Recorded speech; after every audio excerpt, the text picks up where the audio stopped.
Hello students, आज हम start करेंगे नया चैप्टर 10+2 क्लास का मैट्रिसेस। ठीक है जी।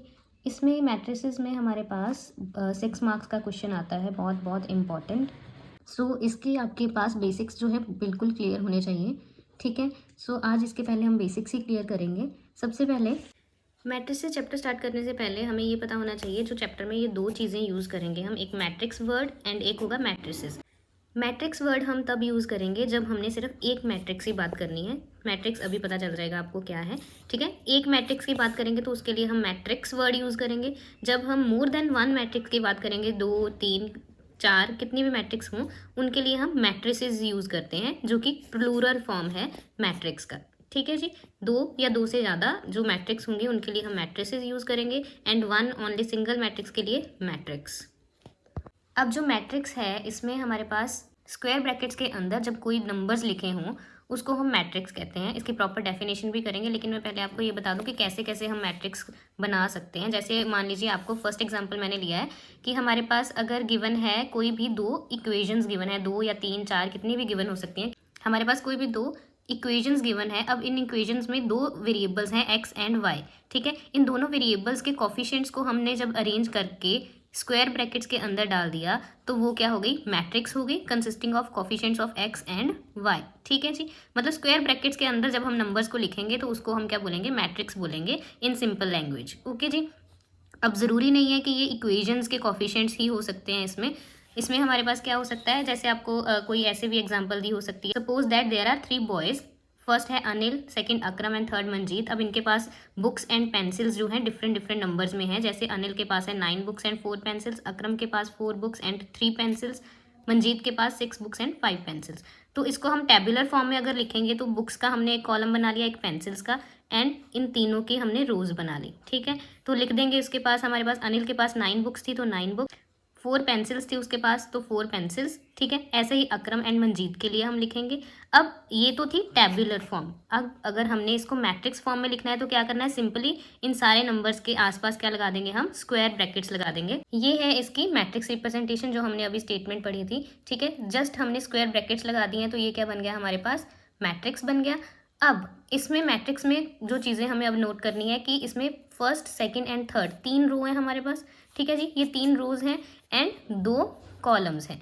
ठीक है। अब ये number of rose and number of columns हमने क्यों काउंट किए हैं, क्योंकि इससे हमारे पास आता है मैट्रिक्स का ऑर्डर। जैसे यहाँ पे है 3 रोज हैं एंड 2 कॉलम है, तो पहले आएगा नंबर ऑफ रोज, फिर आएगा मल्टीप्लीकेशन या क्रॉस का साइन बोल दो इसको, फिर आएगा नंबर ऑफ कॉलम्स 2 हैं, तो 3 क्रॉस 2 क्या होगा, हमारे पास इस मैट्रिक्स का ऑर्डर होगा। मैट्रिक्स की जो डेफिनेशन है जो बुक में दी हुई है उसके अकॉर्डिंग क्या है, system of mn numbers arranged in the form of N ordered set of m horizontal lines called rows and n vertical lines called columns। अब इस set to be an m cross n matrix। ठीक है। इसमें क्या कहा जा रहा है कि हमारे पास m इंटू n नंबर्स होंगे जिनको हमने अरेंज किया है एक ऑर्डर्ड सेट में। ठीक है। जिसमें m हॉरिजॉन्टल लाइंस हैं जिनको हम क्या बोलेंगे, rows, and n vertical lines हैं जिनको हम बोलेंगे कॉलम्स। इस set to be m cross n matrix, उसको हम क्या बोलेंगे, m cross n matrix, to be read as m by n matrix. अब इसको हम m क्रॉस n, अब यहाँ पे m इंटू n है, इसको हम m बाय n भी बोल सकते हैं, इसको m क्रॉस n भी बोल सकते हैं। ठीक है।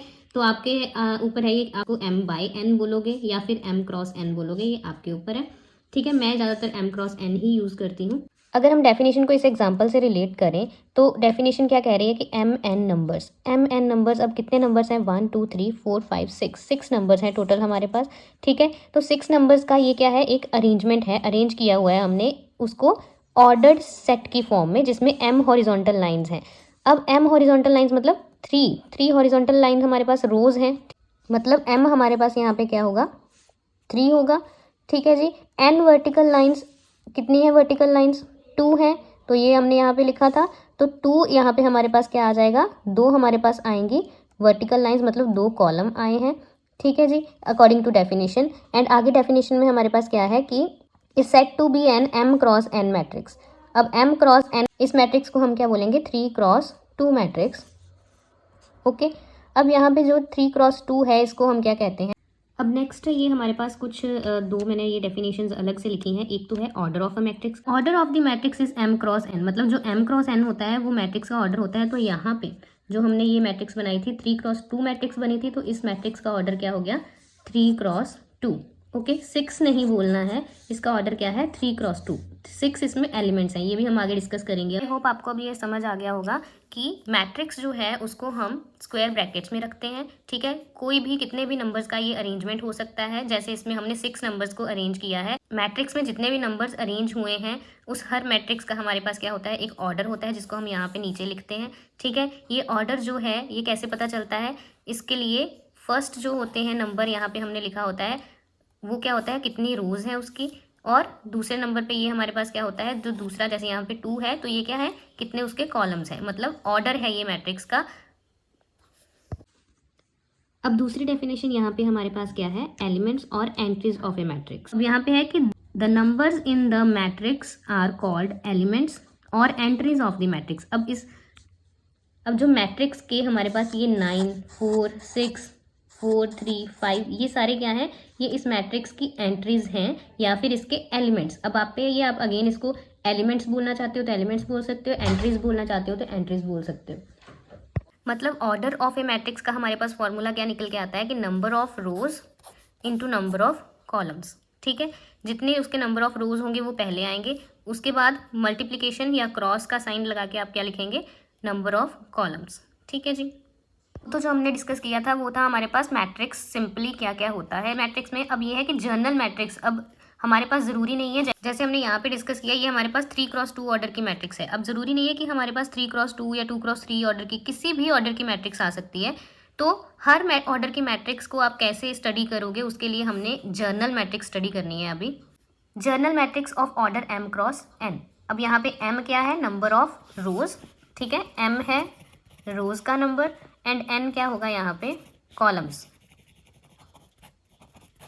ठीक है जी, m डिनोट करेगा number of rose, n denote करेगा नंबर ऑफ कॉलम्स। ठीक है, अब ये जो जर्नल हमने ली है मैट्रिक्स, इसमें जो एक हमने डिनोट किए हैं ये क्या है, we denote the general element by AIJ। अब जैसे पिछली एग्जांपल में हमने 9, 4, 2 ऐसे नंबर्स लिए थे, अब यहाँ पे हम जर्नली ले रहे हैं कि A से डिनोट करेंगे और A के हमने ये सुफिक्स डाले हुए हैं I एंड J। ठीक है, और IJ हमारे पास यहाँ पे क्या है, अब ये AIJ पूरा जो नंबर होगा ये किसी भी नंबर सिस्टम से हो सकता है, real number, whole numbers, natural numbers, किसी भी नंबर सिस्टम से ये हो सकता है। ठीक है, और यहाँ पे जो AIJ के जो हमने सुफिक्स डाले हुए हैं I एंड J, ये क्या है, I है कि ये आयत रो का एलिमेंट है, J है कि ये jth कॉलम का एलिमेंट है।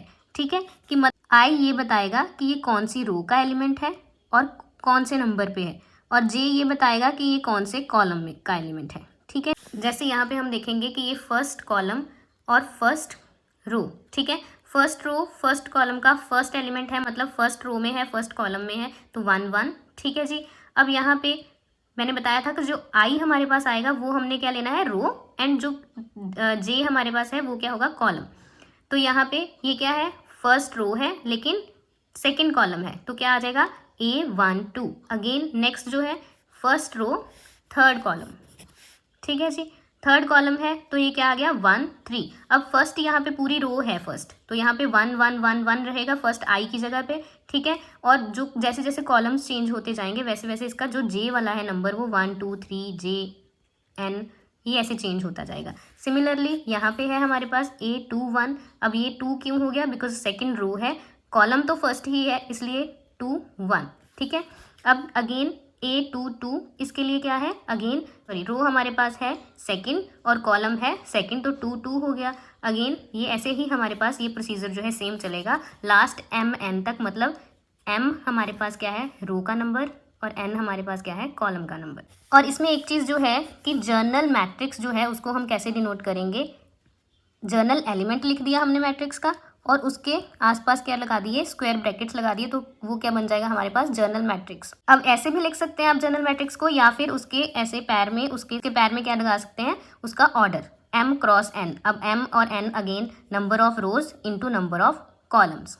नेक्स्ट आती हैं कुछ नोटेशंस। अब यहाँ पे जितने भी हम चैप्टर में मैट्रिक्स डिस्कस करेंगे उन सभी मैट्रिक्स को हम A, B, C किसी भी जर्नल अल्फ़ाबेट के नाम से डिनोट करेंगे। ठीक है, यहाँ पे जैसे हमने ये मैट्रिक्स लिया है 3x3 ऑर्डर का और इसको हमने कैपिटल ए नाम दिया हुआ है, तो ऐसे ही ABC कुछ भी नाम हमने मैट्रिक्स को देना है, लेकिन देना क्या है, हमेशा कैपिटल लेटर्स में ही मैट्रिक्स को नाम देना है।